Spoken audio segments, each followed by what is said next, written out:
Dahil nga po ito'y napaka-importante, ang ating binabanggit nga po kanina ay yung pong usapin ng ating pong renewal sa ating pong mga rehistro. Dahil nga po dito sa kanila pong gustong ipatupad na bago pong sistema tungkol sa compulsory third-party liability. Alright, at ito ho yung sinasabi po ng ating nakapanayam kahapon na meron pong dagdag na bayad. Attorney Vigor Mendoza, good morning po, ASEC. Manong Ted, magandang umaga po sa inyo. DJ Chacha, good morning po. Salamat na marami.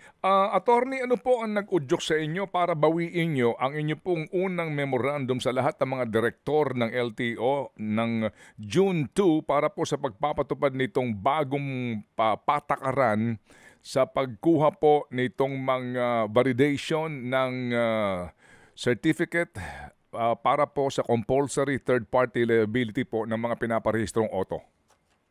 Opo, Manong Ted, salamat po sa tadog. No? A couple of things po. No? Number one, para malinawan po ang ating publiko, kung itong programang ito po ay makakapagdagdag gastos sa ating mga motorista, hindi na po natin gagawin ito. Malinaw po ang instruction ni Secretary Vince. Walang karagdagang gastos. No?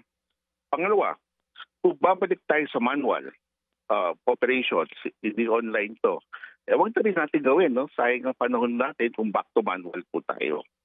Tapos pangatlo, mayroon doon kasi tayong tatlong bagay na gusto sana sugpuin.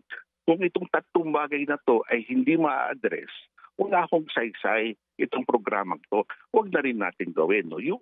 Yung una, meron kasi tayong mga complaint na tatanggap, Manong Ted, na nagkakamali sa encoding ng confirmation of cover ng CTTL.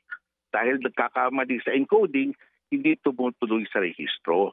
So itong programang to ay dapat magkakaroon ng parang ang tawag po nila autofill component, meaning to say, automatic, yung lahat ng datos na kailangan iligay sa ating confirmation of cover, gaya ng motor vehicle file number, chassis number, motor number, automatic na fill up yan para hindi na magkaroon ng coding problem. Pangalawa, yung issue ng pagpili ng insurance. Ayaw natin na yung ating mga district offices merong pinapaboran na specific insurance company. Kailangan matapos na to itong practice na to. At yung pangatlo, yung pricing ng insurance, hindi natin intindihan ano ba talaga ang CTTL.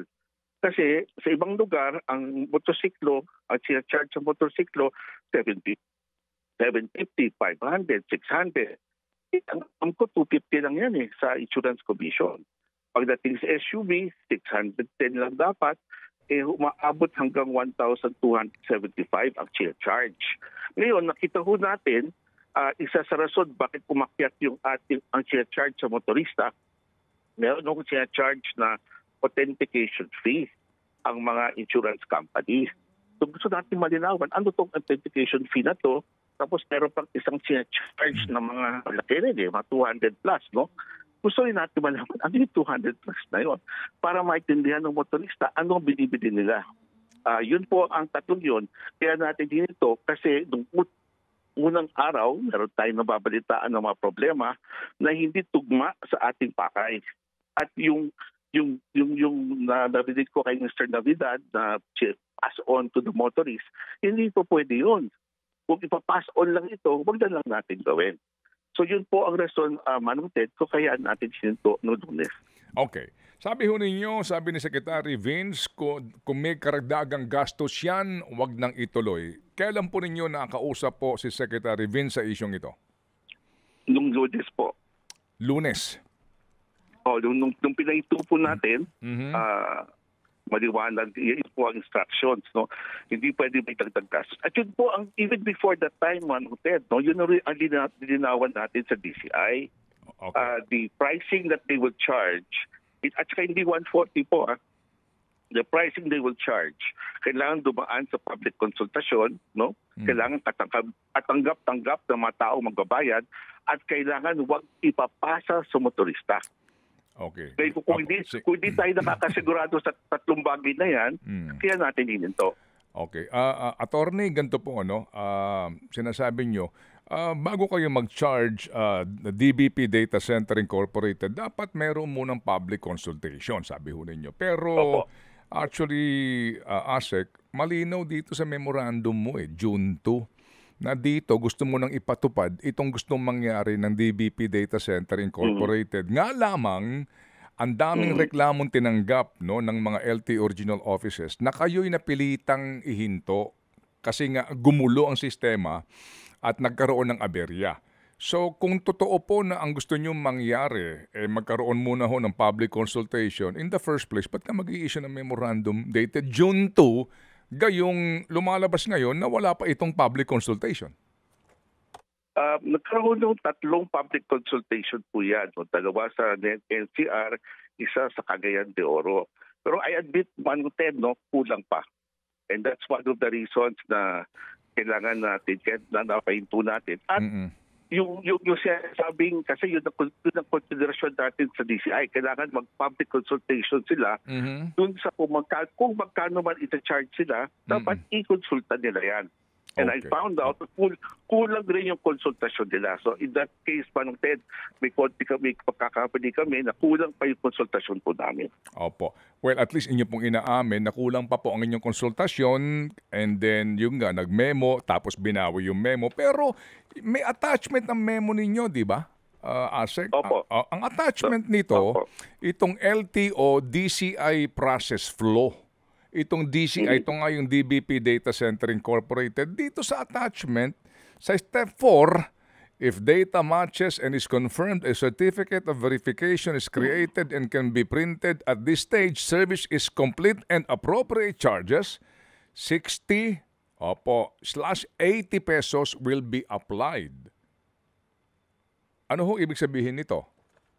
Dalawa lang po attachment sa aking memo. Yung unang attachment po, ito yung sulat ng Insurance Commission po sa akin.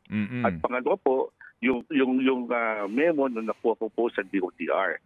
Kung meron pong attachment na ganyan, dinagdag na lang po yan. Okay, sige. So assuming po na ito'y dinagdag na lang na attachment, para nga doon sa kumbaga tinuturuan yung mga LT original offices kung ano ba itong mga step-step na ito. Ano yung sinasabi niyong attachment galing sa DOTR? Talaga ho bang may express permission na ang secretary dito sa sinasabi pong pagpasok sa eksena nitong DBP Data Center Incorporated? Meron doon kaming nakuhang green light para ho i-testing na po itong sistema, subukan na po yan, patakbuhin na po yan. Green light galing kanino? Sa DOTR po. Sino sa DOTR? Ted, wala lang yung papeles sa akin in front of me, But if I remember po yan galing DOTR, I can send you a copy. ASEC, sorry sa ASEC kasi Opo. malaking bagay ito. Alam nga namang kumilos kayo dito nang hindi nyo alam kung sino nag-uutos sa inyo, di ba? Mawalang galang lang. Opo. I'm not sure lang po kung si Secretary mismo or si Undersecretary. I just want to be sure also, Ted, kasi mahirap naman na sabihin ko si Secretary, tapos ang firma si USEC, di ba? Opo. So I want to make sure. Kasi, hindi ko lang kasi matandaan sino po pirma.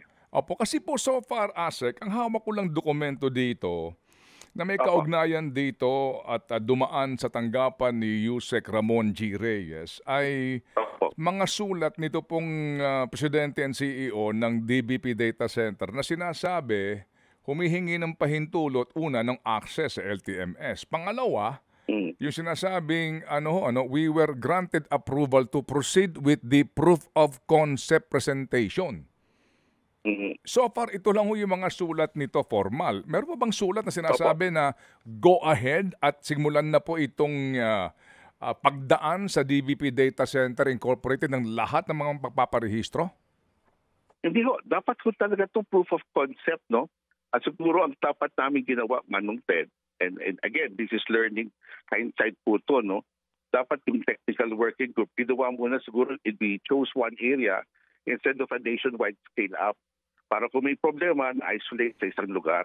Ang ginawa lang ng ating grupo, technical working group, small scale model, para makita lahat ng problema. So, in that case, tama din naman po that we would probably do this. If we do this again, ilo-localize lang po natin para hindi na ho buong Pilipinas kagad. para makita natin kung meron mang problema sa implementasyon, maayos lang doon sa locality na yun. Okay. Again, ano po, for the record, wala tayong tutol sa adhikain po na dapat ito ho ang paraan para masawata yung mga gumagamit ng mga isang CTPL sa 3 auto, etc. Ano, para masugpo yun. Wala tayong question doon sa adhikain. Hindi po, Manong Ted. I think that is a misconception, no? Hindi isang CTPL lang sa 3 kotse. Maraming CTPL sa isang kotse. In fact, I have here numerous CTPLs for one vehicle. Kasi igaya nitong isang taong nagkamali sa encoding, uulitin na naman. Nagmamadali siya, kaysa hintayin niya yung bagong encoding, bumili na lang siya ng bago. Opo, sige nga po. I mean, wala ho tayong question sa adhikain na naman. That's a given. Ang question lang kasi dito is that yung napakabilis na implementasyon, nakulang pala sa konsultasyon, and then pangalawa, may mga charges pala na hindi alam ng marami. Ang tanong po namin ngayon, kasi kayo ang end user nitong serbisyo ng DBP Data Center Incorporated, di ba? Ang tanong namin, nag-ano ba kayo dito? Nag-check ba kayo dito kung mismo ba DBP Data Center ang IT provider o meron silang third party na kinuha? Ay, yun ang tanong natin sa DCI. Kasi ang aming kausap parati ay si DCI. Ang alam ko, meron sila mga consultant. Hindi ko lang alam kung sino at ano ang composition, ano trabaho ng mga consultant. Pero ang kausap ko ng LTO ay si DCI. Yun nga po. Di ba ho ngayon kasi ang ginagamit nitong kasalukuyang setup natin, LTMS, ang Land Transportation Management System? Opo. Ang LTMS system po ngayon, may bayad ba ang paggamit dito? Kung maayos lang po ang paggamit, walang bayad, di ba? Wala po. Opo. Magkano ang ininvest ng gobyerno, LTO, DOTR sa LTMS? Mga higit 3 milyon po. Bilyon? Opo. Okay. So nag-invest ang gobyerno ng 3 billion mahigit para sa LTMS na ang pakinabang nga po sana ng bayan dito, yung pong pagpaparehistro kasama na itong mga verification po ng CTPL na ito, dadaan sa LTMS, libre, di po ba? Hindi po. Yung LTMS po, kulang po kailangan ng connectivities to other stakeholders. Kaya ang nangyayari, itong connectivities to other stakeholders, hindi po tapos. Kailangan lagyan ng tulay, yan po ang binabayaran. Opo. Ang bayad ngayon dito, 20 pesos. Saan po? Sa connectivity. Hindi ho.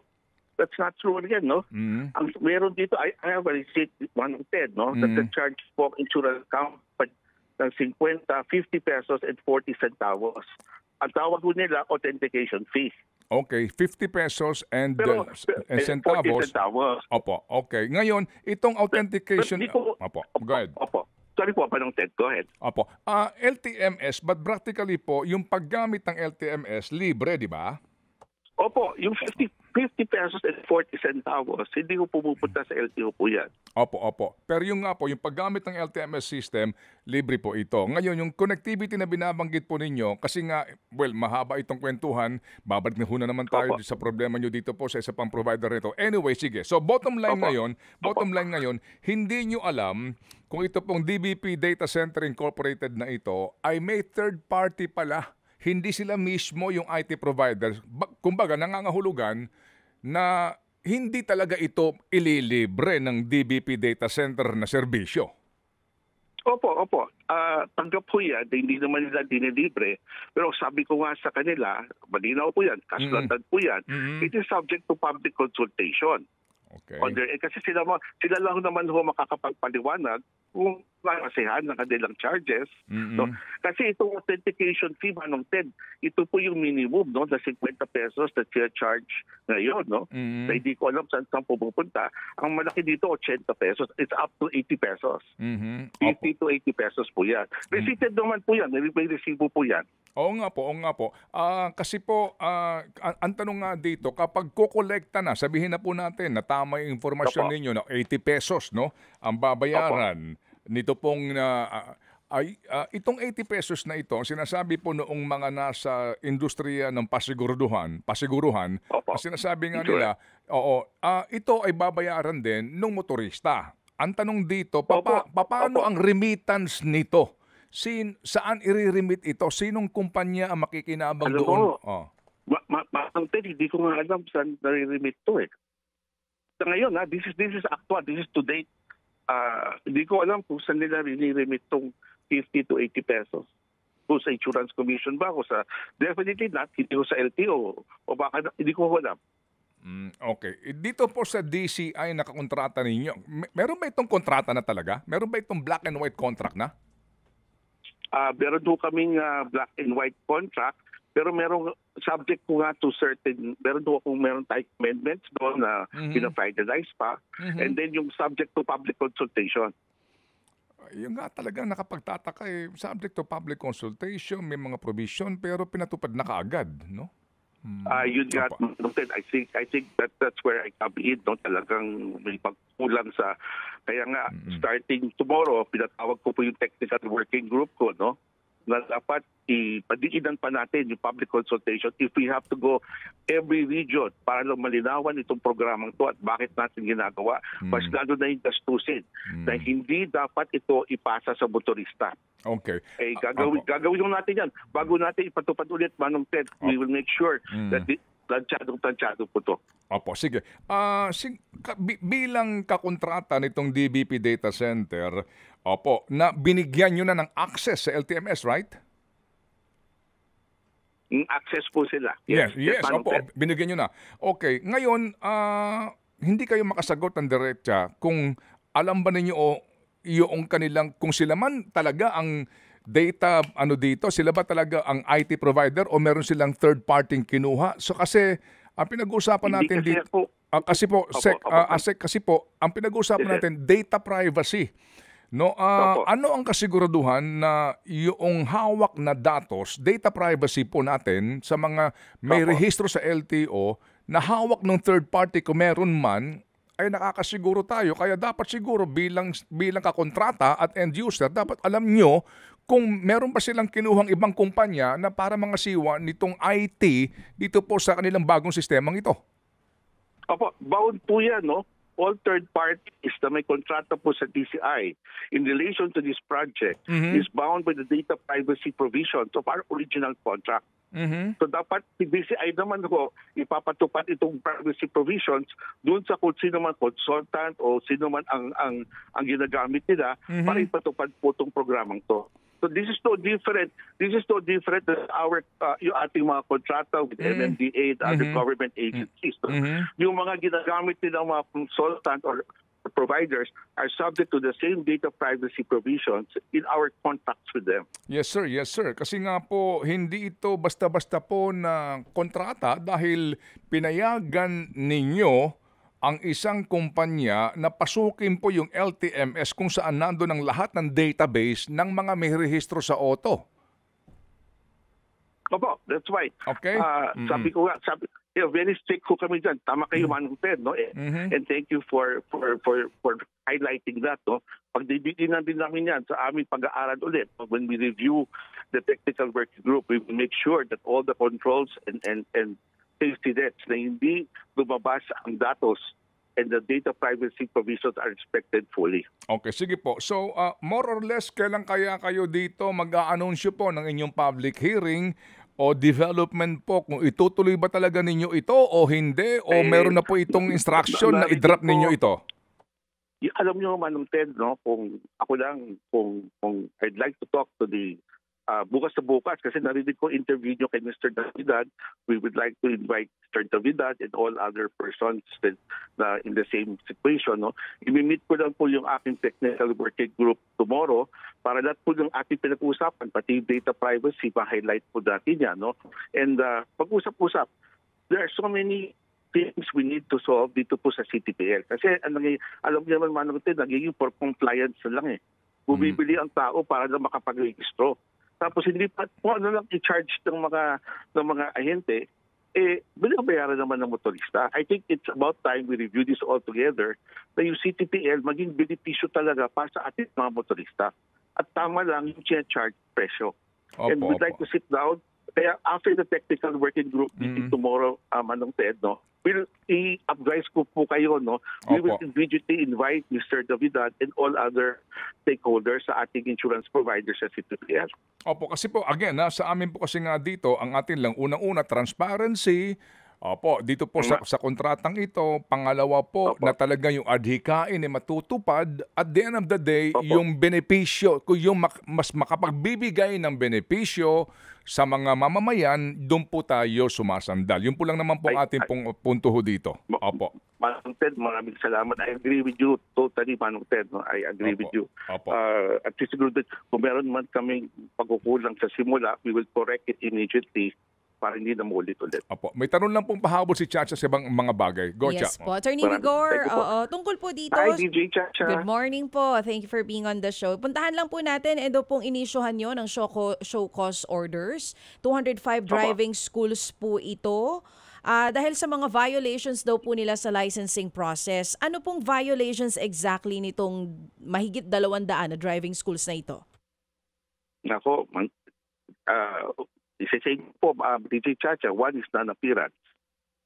Second is yung hindi tamang pagtuturo. Meaning to say, 15 hours kasi po yan na theoretical driving course. No? Opo. Hindi po dumaan, hindi man lang dumaan ng isang oras sa theoretical driving course. No?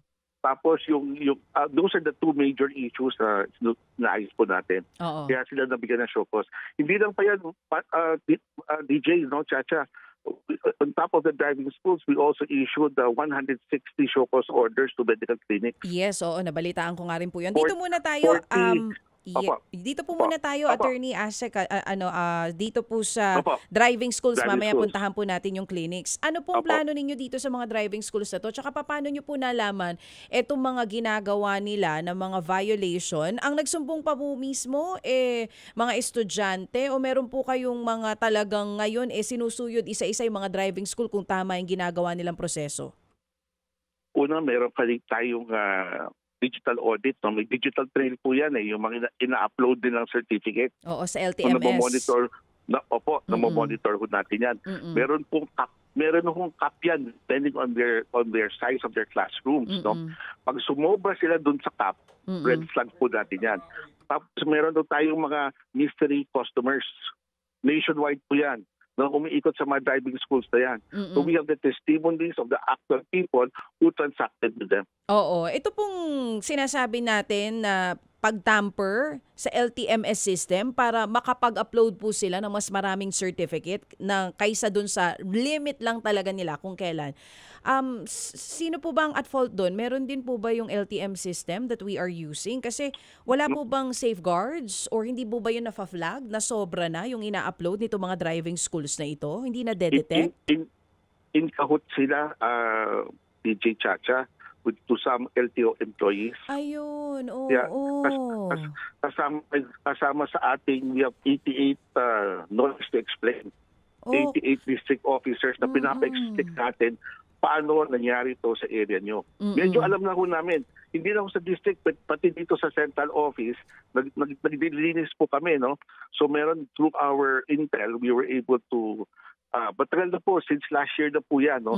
Meron tayong na-unearth ng mga tao na iba ang kanilang akay.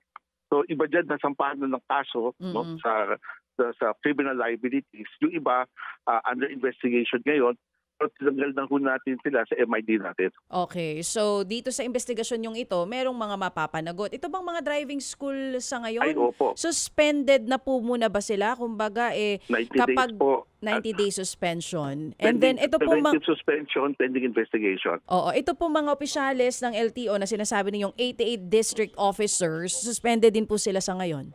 Hindi pa ho. May proseso po base sa civil service rules. Hindi ho natin masususpend kagad. They will have to explain. Pag charge na po natin sila, no, doon na natin ma-preventive suspension. Okay. So habang ngayon po ongoing yung investigation, ito po mga nabigyan ng mga estudyante, nakakuha ng certificate na hindi talaga nakatapos ng training. Plano din po ba ng LTO na i-recall or i-review itong lisensya ng mga estudyanteng ito? May ganun din po ba kayo na gagawin? lahat po. We will ask them to explain kung paano nangyari ito. Kasi not to penalize them, but to teach them properly. Gusto natin dumaan sila sa tamang pagtuturo para maintindihan nila kung paano talaga pagmaneho sa daan. But more importantly also, we would like to get from them sino na makakausap nila. Kasi baka meron pa silang mga kausap na taga-LTO na kailangan pa namin kabulin. No? So we would really like this to be a cleansing process even for LTO. Opo. Moving forward, since nalaman na nga natin, even before pa naman, may mga ganito na po talagang kalakaran. Moving forward, paano po ang gagawin ngayon ng LTO para just to make sure na yung daily upload limits po nitong LTMS hindi na mangyayari ito ulit? May monitoring system na po ba tayo ngayon? Alam nyo, yung panukala ni Presidente Bongbong Marcos is very feel na feel ho namin yun. No? Yung sinasabi niyang optimize the use of the internet. So, para yun ang aming proseso, nalagay na ho namin sa online version. That would also allow us to electronically monitor itong compliance ng lahat ng mga online providers. So, mas madali po kasi sarami po dito yung mano-mano, yung actual lessons, yung actual na tinuturo, hindi na namin monitor. So, but ang online system, mas madaling monitor po ng ahensya yung compliance ng mga providers na to. So, ibig sabihin, posibleng madagdagan pa po itong i-issuehan ng show cause order kasi nga sinasabi ninyo, mas online monitoring na ngayon, mas madali na makita kung sino mga gumagawa ng kabalastugan. Opo, when we shift to online, yun ay aming isang proposal sa departamento na shift na tayo to online at sinusuportahan naman ni Secretary Vince. No? Nakikita namin yung convenience and benefit and yung ability to comply and monitor on an online version. Pag online tayo, mas madali na ho yan mag-penalize. Ito, mahirap na nga kami kasi may mystery customer pa na pupunta sa lugar. No? Buti may konting digital audit trail tayo na monitor natin doon. Pero otherwise, ang hirap po mag-monitor kung talagang tinuturuan ng tama. So tutok po kayo ngayon dito sa mga LTO branches na posibleng kasapakat nito mga driving schools na ito. 88 lang po ba ito? Posible ding madagdagan? Alam nyo, all in all ho yan, mga 130 plus district offices that are now subject to investigation for various offenses po yan. Hindi lang ho naman sa driving school. Ang utos sa akin ni Secretary Vince ay tirahin lahat. So yun ang aking ginagawa, tirahin lahat. Oo. Ito pong mga driving schools na tinututukan nyo po ngayon, 205 plus, meron po ba kayo nakita ng mga repeat offenders na ito na rin before yung kanilang violations? And ang plano po ba natin dito ay totally talagang alisin na sila? Pasarado na sila? Correct po. Kung talagang pasaway, bakit pa natin tutuloy? Ito na natin, i-revoke na natin at huwag na sila mag-operate dito. Oo. Pero Asek, gaano katagal yan yung investigasyon po na gagawin ninyo? Para rin magtanda po itong mga driving schools na nakatutok sa atin ngayon. Alam nyo, sa volume lang, no, but we are resolving it one at a time. So, upon their filing of an answer, submitted na agad for decision po yan. So, tinutugban lang natin sa rami lang, DJ Chacha. No? But we are now starting to resolve this week itong 205 show cause order. As I said, hindi naman driving school to. Marami pa tayong ibang show cause order na in-issue. Oo, tsaka hindi lang driving school ang problema nyo. Nabanggit nyo nga rin po kanina itong mga medical clinics na accredited clinics pa na nag-i-issue po ng mga med-cert nang wala ring appearance itong mga driver. Opo. In fact, just to highlight, DJ Chacha, may isang medical clinic sa isang araw, isang doktor, 171 medical certificates ang in-issue niya. 171. Ilang oras lang ba sa isang araw? 8 oras. Sabihin na natin, wag na kumain yung doktor, dire-diretso siya nagtrabaho. Ilan yun bawat oras? Siguro mga 20 policies per hour. Ibig sabihin, 3 minuto lang niya tinignan yung pasyente. Kung tinignan niya. So, highly suspected natin dito na appearance to. Okay, so same with the issue dun sa mga nakakuha po ng mga drivers, dun sa issue natin sa driving schools. Ganon din ang gagawin nyo dito sa mga na-issuehan ng medical certificate? Pwedeng ma-revoke yung lisensya ng tao? Ay, opo. O talagang revoke yan. Pati yung sa doktor na ina-accredit rin natin, we would blacklist sa doktor para hindi na siya trabaho dito po sa LTO. Oo, pero Attorney Asek, ang oversight Opo. function po ng LTO pagdating dito sa mga driving schools natin at clinics, kung bakit ganito ang nangyayari na may mga non-issuance, ano pong plano niyong Opo. gawin para talagang hindi na po mangyari ito? Kasi itong kalakaran na to, Alam mo- matagal na po ito, Asek. Opo. It's really moved to online, DJ Chacha. We have no choice. We process around 2.5 million new licenses every year. Yung pati kung isama natin ang renewal, we do around 600,000 a month. Pati kasama na yung renewal dyan. No? So the sheer volume, kung imamano-mano natin, totally posible, we have to go online. Yan nga ang ating proposal. Meron na tayong since last year, no? The online driver's license renewal system. So very soon, we will launch this para everything is done online already. Okay, sige po. So, Asek Vigor, kami po aantabay dito po sa mga pinangako po ninyo, na mga gagawin po ninyo Yes, Manong Ted. dito po sa mga Yes, Manong isyong Ted. ito, at kami po sana ay kayo po ay maging bukas ulit sa amin pong susunod na tawag po para iklaro ang mga isyong ito. Yes, Manong Ted, maraming salamat sa pagkakataong ito. No? It gave us also the opportunity to explain. At maraming salamat sa inputs nyo. Isasama ko yan sa discussions with the technical working group. Opo, Thank you po, salamat Manong Ted. Salamat. Chacha, thank you po. Salamat. Thank you.